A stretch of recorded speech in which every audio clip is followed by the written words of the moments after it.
इसका वेट कर रहा हूँ। बोले मेरे को बोले कि इधर से जल्दी दफा हो जा। जब उन्होंने ये वर्ड बोला, मैंने बोला सर मैं भी डिफेंस का बंदा हूं, मैं आपसे बदतमीजी भी कर सकता हूं, लेकिन मैं आपसे बदतमीजी नहीं करना चाहता हूं। इन्होंने मेरे ऊपर एसएचओ विद एसएचओ इन्होंने लाठीचार्ज किया। लाठीचार्ज करने के बाद मेरे बाल पगड़ी उतारी गई। पगड़ी उतार कर मेरे बालों से घसीट कर और मेरी दाढ़ी में हाथ डालकर मेरे को गाड़ी में बैठाकर ठड्डू मारते हुए अरनिया थाने में लेकर। आर्मी से रिटायर होकर आए हैं, देश की सेवा की है। और आप जरा ये इनके पैर का हाल देखिए, ये आप देख सकते हैं, ये पैर में फ्रैक्चर है और इसे इन्होंने प्लास्टर करवाया हुआ है। उसके अलावा भी इन्हें चोटें आई हैं और ये सब कुछ अरनिया में केवल इसलिए हुआ क्योंकि एक पुलिसकर्मी को ये पता करना था कि ये वहाँ खड़े क्यों थे जहाँ पर उनको सूचना मिली थी कि यहाँ कोई प्रदर्शन होना है।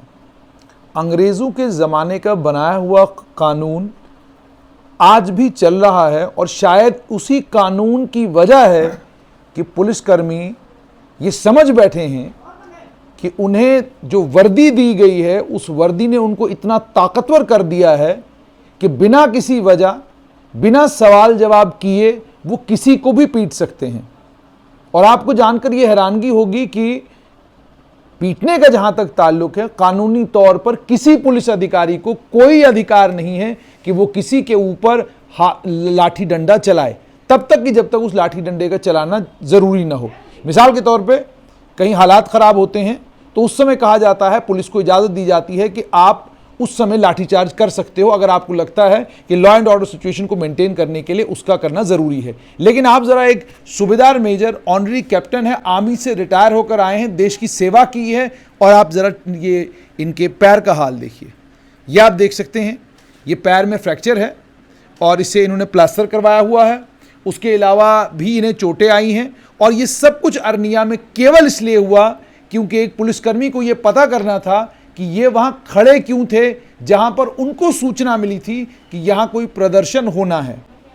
और अभी तक मेरी जानकारी के मुताबिक पुलिसकर्मी के खिलाफ कोई कार्रवाई नहीं की गई है। ये बताया ज़रूर गया है कि पुलिसकर्मी को फिलहाल अटैच किया जाएगा, सस्पेंड किया जाएगा, लेकिन ना अटैचमेंट का ऑर्डर है कहीं, ना सस्पेंशन का है। आइए सरदार साहब से बात करते हैं और सरदार साहब से ये समझने की कोशिश करते हैं कि क्या इन्होंने कभी ये सोचा था कि फ़ौज में देश की सेवा करने के बाद जब ये घर वापस आएंगे इन्हें पुलिस से मार खानी पड़ेगी। सूबेदार साहब बहुत बहुत शुक्रिया वक्त देने के लिए। पहले मुझे ये बताइए, फ़ौज में कितने साल दिए आपने? सर मैं आर्मी में नौकरी किया 31 ईयर एंड 5 मंथ। 31 साल 5 महीने आपने फ़ौज में नौकरी की, देश की सेवा की। उसके बाद आपने ये सोचा था कि अरनिया में एक पुल पर खड़े होकर अपने दोस्त का इंतज़ार करने के लिए आपको पुलिस पीट देगी। सर मैं इसी 31 जुलाई को 2022 में फौज से आउट हुआ था। तो जब हम सेंटर से आउट हुए थे तो हमारे आला अधिकारी थे, उन्होंने बोला था कि आप अभी पेंशन जा रहे हो, कि जो सिविल की जनता है उनका थोड़ा ध्यान रखना जब उनको कोई प्रॉब्लम आती है। और बड़े बड़े ऑफिसों में जाकर, जैसे हम ऑर्डिनरी कैप्टन आए थे, कोई सिविल का कोई काम पड़ता है, आपने उनके साथ जाना, आप वो काम करवा सकते हो। लेकिन जब मैं सिविल में पहुंचा हूं और ये मेरा पहला ही हादसा और मेरी 52 ईयर उम्र है, आज तक मैं कभी पुलिस थाने का मुंह नहीं देखा, लेकिन मैंने सोचा नहीं था कि मेरे साथ ऐसा होगा। और पुलिस ने मेरे साथ इतनी गंदी हरकत की जिसका मैंने कभी सोचा भी नहीं था। मुझे ये बताइएगा, हुआ मामला पूरा क्या हुआ था? मामला सर ये हुआ कि मैं अपने घर में बैठा हुआ था। घर में बैठकर सुबह हमारे जो बाबा जी हैं उन्होंने गुरुद्वारा साहब में अनाउंसमेंट की थी कि आज गुरु रामदास जी का प्रकाश दिवस है, तो इस मौके पर कोई भी चाय पानी का लंगर जहाँ देग वगैरह करवा सकता है। तो मैं अपनी मैडम के साथ खाना खाकर दोपहर को सोचा कि चलो आज भगवान का दिवस है, मैं शाम को चाय का लंगर कर देता हूँ।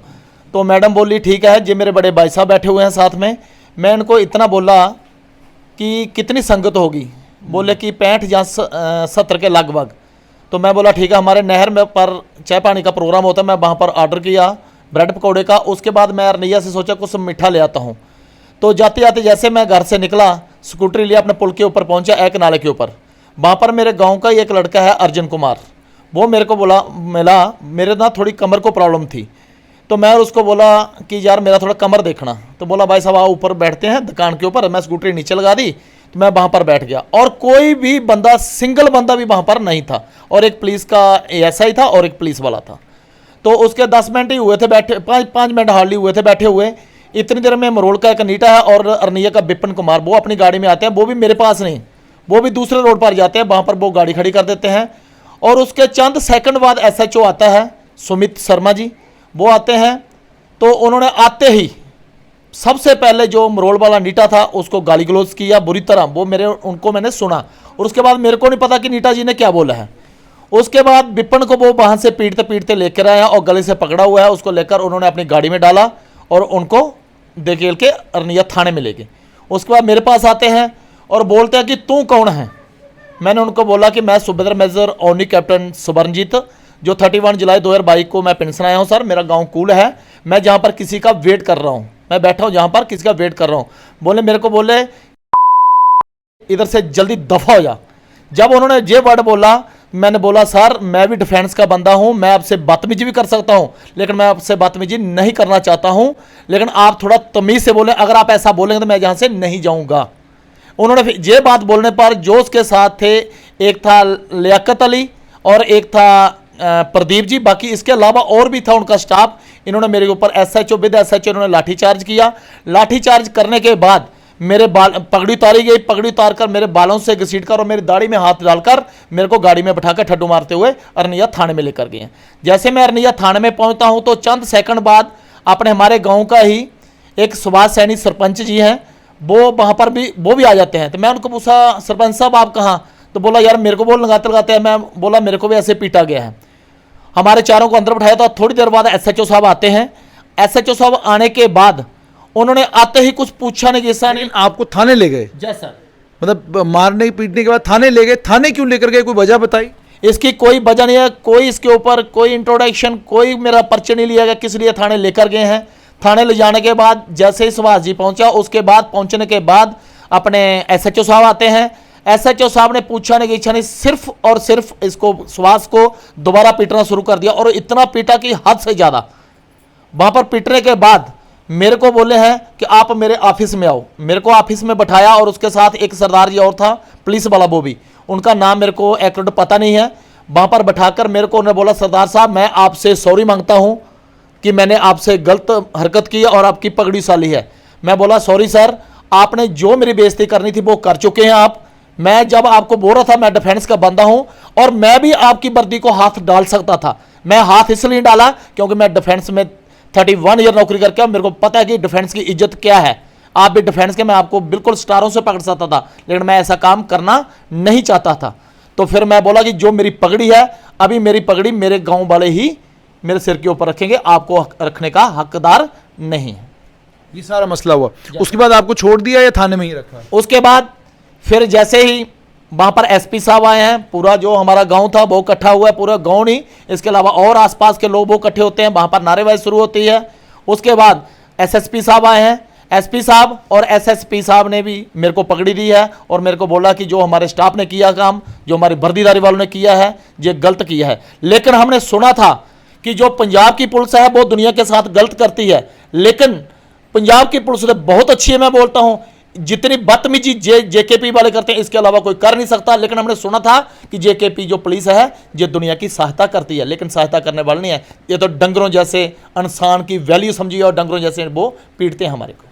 अरे मुझे ये बताइएगा, सिर्फ पिटाई आपकी हुई या आपके साथ कुछ और लोगों की? जैसे आपने कहा एक सुभाष जी, उनकी भी बहुत पिटाई हुई है। हम टोटल 4 बंदों को पीटा गया है। सबसे पहले विपिन जी को, उसके बाद मेरे को, उसके बाद सुभाष जी को, उसके बाद चौथा था अपने जहां के ही कैप्टन राजपाल, वो भी आर्मी डिफेंस के बंदे थे। हमारे 4 को पीटा गया। अच्छा, उनको कैप्टन को भी पीटा? जय सर। उनको क्यों पीटा, उसकी क्या वजह बताइए? उनका सिर्फ और सिर्फ इतना कसूर है कि उन्होंने बोला कि आपने सुभाष सरपंच को क्यों पीट रहे हो, वो इसके ऊपर ही उन्होंने उसको पीटना भी शुरू कर दिया।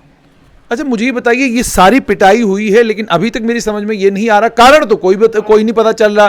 प्रोटेस्ट था, धरना था, कोई हंगामा था, कोई आपके ऊपर इल्जाम था, किस बात पर ये सब कुछ हुआ? सर पहली बात तो जो डिफेंस का बंदा होता है उसको प्रोटेस्ट के साथ कोई लेना देना नहीं होता है।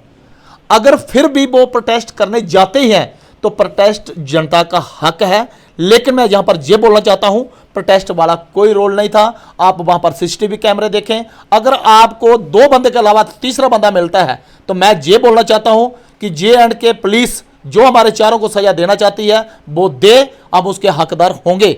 लेकिन आप इसको चीज को चेक करें, ग्राउंड के ऊपर जाकर। मुझे ये बताइएगा अब आप चाहते क्या इस मामले में? क्योंकि मैंने सुना एसएसपी यहाँ पर आए थे, उन्होंने आपसे बातचीत की, बातचीत हो चुकी है, लेकिन इस समय क्योंकि अभी तक मैंने सुना कोई कार्रवाई अभी तक नहीं हुई है। सर कार्रवाई कोई नहीं हुई है, सिर्फ उनको जहां से निकालकर लाइन में अटैच किया है, ये कोई सजा नहीं है। कोई ऑर्डर आया उसका? कोई ऑर्डर नहीं, कोई कुछ नहीं, जहां से सिर्फ उठाकर बाहर रखा गया है।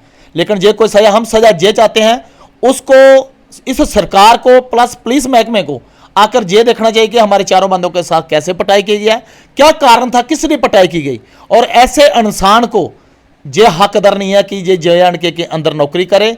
इसको बिल्कुल फौज से पुलिस से निकाल देना चाहिए। मैं तो इसके लिए ये सजा समझता हूं, और इसके अलावा अगर कोई और भी महकमा सजा इसको दे तो वो हम इसके लिए खुश होंगे। जब SSP से आपकी बातचीत हुई तो वो बातचीत कैसे माहौल में हुई? SSP जम्मू चंदन कोहली ने आपको क्या कहा?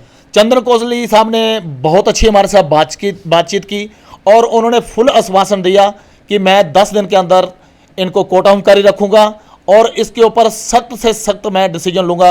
अभी चंदन कोहली साहब क्या करते हैं ये तो उनके ऊपर डिपेंड है, ये 10 दिन के बाद हमारे को पता चलेगा। लेकिन अगर कुछ ना हुआ तो हम जहां तक भी हमारे को जाने का मौका मिलेगा वहां तक हम जाएंगे, और इस केस को हम नहीं छोड़ेंगे। अंत में मुझे ये बताइएगा कि फौज से रिटायर होकर आने के बाद जो आपका साथ सलूक हुआ है, अफसोस हो रहा है इस बात पर कि ये बताने के बाद भी कि आप फौजी हैं, आपके साथ ये सलूक हुआ? सर ये मैं बोलना चाहता हूं कि मैं भगवान की कृपा से इतना बड़े रैंक से रिटायर हुआ था, और कभी मैं ज़िंदगी में सोचा नहीं था कि सिविल में जाकर इतनी बदतमीजी सिविल वाले नहीं करते हैं। सिविल वाले फुल रिस्पेक्ट देते हैं कि ये फौज का एक अफसर आया हो उसको जितनी इज्जत बनती इज्जत देते हैं। ये खाकी वर्दी वाले इतना मिट्टी में मिलाने की इज्जत, वो भी एक डिफेंस के बंदे की। मैं बोलता हूँ डिफेंस के बंदे के साथ ऐसा हो रहा है, जो हमारी आम पब्लिक है इनके साथ क्या होगा। बहुत बहुत शुक्रिया। तो आपने साफ तौर पर सुन लिया, फौज से रिटायर होने के बाद, सूबेदार मेजर ऑनरी कैप्टन के रैंक से रिटायर होने के बाद जब ये वापस आते हैं तो इनके साथ पुलिस ने क्या व्यवहार किया, उसके बाद पुलिसकर्मी को पता चला कि उसने गलती की है, माफी भी मांगी। लेकिन सवाल यह पैदा होता है कि जब एक फौजी बता रहा है कि वो फौज से रिटायर होकर आया है, तो क्या आप अपनी लाठी, अपना डंडा रोक नहीं सकते थे? और दूसरा सबसे बड़ा सवाल ये, क्या पुलिसकर्मियों को मारने का, पीटने का और मारने पीटने का लाइसेंस मिला है कहीं से? कहां से लाइसेंस मिला है आपको? ये किसने ये अधिकार आपको दिया है कि जब आप किसी को गिरफ्तार कर, जब आप किसी को पकड़ें, आप पकड़ते ही मारना पीटना शुरू कर दें? प्रथा बन चुकी है ये। अक्सर चूंकि लोग भी इस प्रथा को लेकर पुलिस से सवाल नहीं पूछते कि आप फुल पब्लिक डिस्प्ले में लोगों को मारते पीटते हैं, लोग चूंकि सवाल पूछना बंद हो गए हैं, इसीलिए पुलिसकर्मियों की इतनी ताकत बढ़ गई है कि वो किसी को भी जहां मन आए वहां पीट देते हैं और बाद में हाथ जोड़कर माफी मांगते हैं। जरा सोचिए, अगर पलटकर आम आदमी भी ये करना शुरू करे, कितनी दफाएं लगेंगी, कितनी दफाएं लगेंगी, और उसके साथ पुलिस उसके बाद सलूक क्या करेगी, और उसके बाद उसकी मिसाल बनाई जाएगी, फिर ट्विटर पर शेयर किया जाएगा, फलानी आदमी ने पुलिस के साथ ये किया, देखो हमने उसके साथ क्या किया। लेकिन आम आदमी की कोई हैसियत, कोई वक़्त, आम आदमी की कोई इंपॉर्टेंस नहीं। एक आर्मी से टॉप पोजीशन से रिटायर हुआ एक आदमी, अगर उसके साथ आपका व्यवहार ये है, सोचिए आम आदमी के साथ क्या करते होंगे।